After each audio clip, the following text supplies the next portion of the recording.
jambolo bige. Obama kwa yo ayu gamwe. Obama kwa yo ayu gamato. Savo Israel oboloko. Me baba yo bobo kwa de jambolo bige.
Auditeurs, auditrices Radio Aram Stéréo, nous dans l'air avec Anna Oulène Denis qui dit Mambouda Toulou avec vous sans frontières. Je dis, on a pris pile baguette, on a parlé de serviteurs loyaux, qui j'ai pour nous qu'un loyaux, qui j'ai pour serviteurs vin adorer loyaux, qui j'ai pour serviteurs fait travail loyaux, chaque le travail loyaux qui fait pour fait. Aïe Bobo, à tous serviteurs qui toujours qu'un alada, qui toujours qu'un kailoa, qui pas quitter le tomber, qui fait travail mérité fait, les gains prières, les actions grâce, whatever ça gagne, qui ont servi de problème, ils viennent qu'à papa, ils viennent qu'à maman, ils doivent aider avec bois ou fruits. C'est pas courir pour nous courir des serviteurs. Parce que c'est pas nous liés, c'est côté nous le cas venir. Aïe Bobo, pour mon qui welcome serviteur la Kali, qui kembe Alada, qui soumet la dé, avec petite Kanzol, qui va quitter au tombé. Mambo, Ongan, frère Sem, kembe petite non. Nous connaissons une langue pour vous parler. Parler avec eux, faire moral parce que dans vous doit conseil des gens qui besoin pour faire moral conseil de famille qui mérite chita pour nous parler avec eux. Dans vous doit former un conseil de réunion. C'est pas fait pour taille faire l'entier seulement. Faut nous faire réunion, faut nous chita pour nous tête nous ensemble. C'est pas faire une réunion, une réunion discussion levée, pas gain entente. C'est même genre un gouvernement pour Haïti, pour Haïti. C'est même genre vous doit moi nous faire. Les temps pour nous mettre nous ensemble, serviteurs loyaux, pour nous diriger loyaux, pour nous côté dans privé avec eux, pour nous pas quitter au tomber. Nous supposons qu'on membre dans la tête vaudou à ici pour qu'il kembe chemin avec nous, pour nous toujours protester, pour nous chercher droit, nous-mêmes, toute religion chercher droit. L'État, levez camper pour vos droits, pour nous chercher droit, nous, aïe Bobo. Ya Bobo Moukae, aïe Bobo, aïe Sando Balae, aïe Sando Balae, qui côté ouye, aïe Sando Balae, aïe Sando Balae, qui côté ouye. C'est Soba qui bénéficie, oh c'est Bada qui bénéficie, mais non ou pas, Soba ouais Bada ou Bada pour manger, ça qui mange pour moi, ça qui mange pour moi, Wadi yo la vie dans le bon Dieu pour aller.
Ay, ay, ay.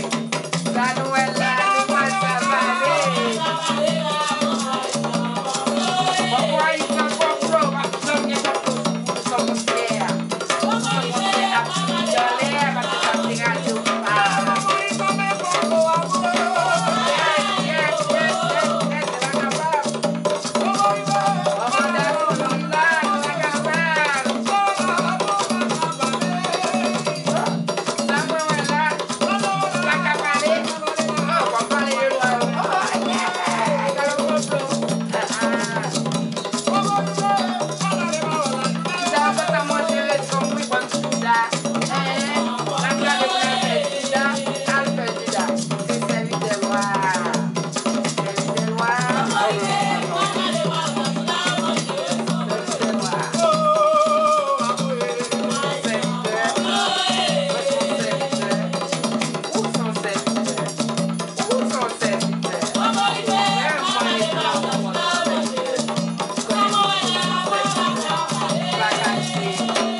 Aïe bobo vouloyo, m'connais, n'a aïzan konou là, n'a sekoué konou avec Voodoo sans frontières, qu'a banou baguette pour jusqu'à 6h après-midi, prends baguette, nous laguer avec Voodoo sans frontières.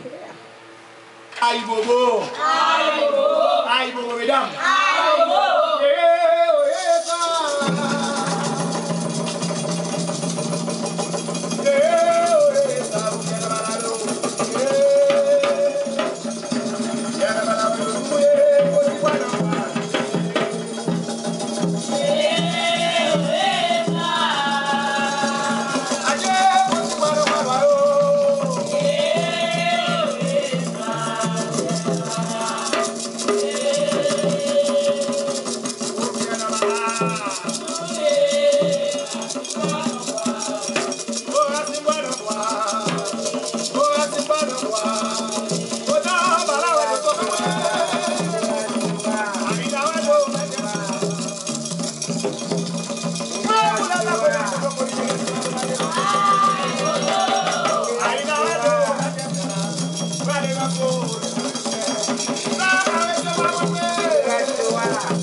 C'est vrai, yo pas connaît moi, c'est moi-même ça te là.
Ça va là, moi-même, là, moi-même, pas faire aucune route. J'étais là, je pas mieux, je suis allé. Bon, moi, de aïe bobo pour tout le monde capteur de mieux là, je dis merci un peu, je suis content. Moi, plus le monde dans le journal là, moi, plus le monde la France capteur de radio aïe bobo. Moi, en pile monde en Amérique capteur de radio aïe bobo. Moi, en pile monde Canada aïe bobo. Mon Haïti mio aïe bobo, on connaît nous supporter moi. On connaît nous mettre 4 pour nous temps de radio. Merci en pile aïe bobo pour un grand amabo mio. Mes amis Kembe Kaila serviteur yo. Servilois, je nous supposé servir. Balois nous manger.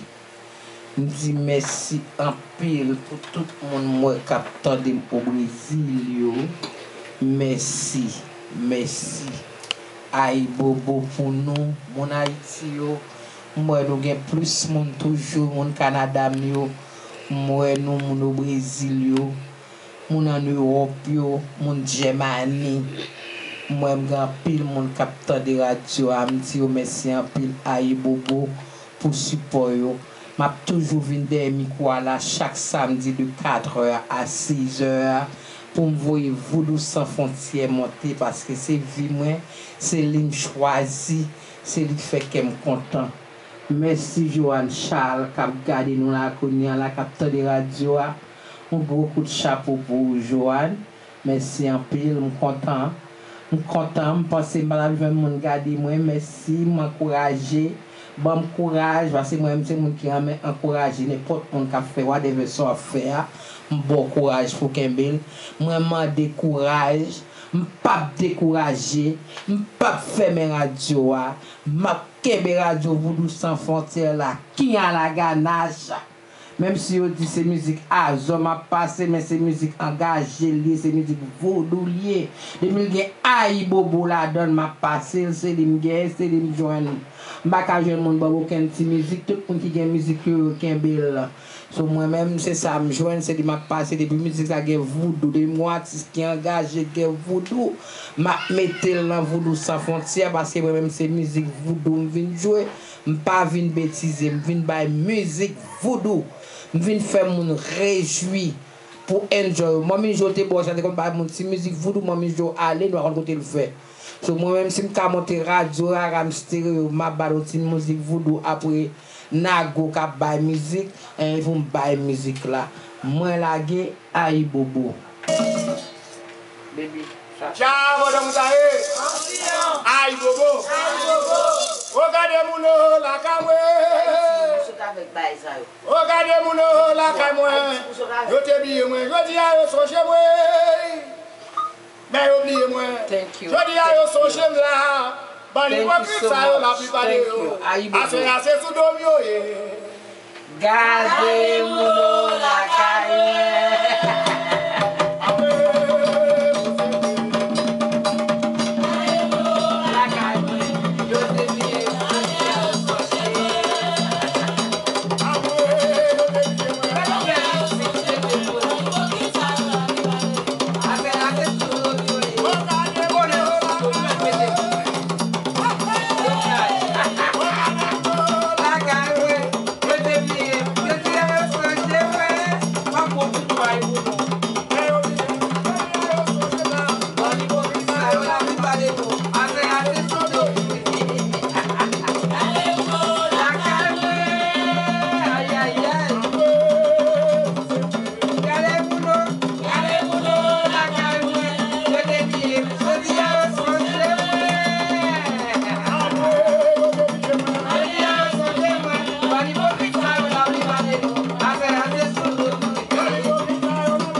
parler sous l'homme, c'est un ou gain. Ah, papa, dormi, manger, moins boire, un jour d'accord parler sous l'homme, c'est un ou gain. C'est ça musique vaudou a dit. Parce que musique là a parlé avec eux, on sait de mon vaudou. Aïe, bobo.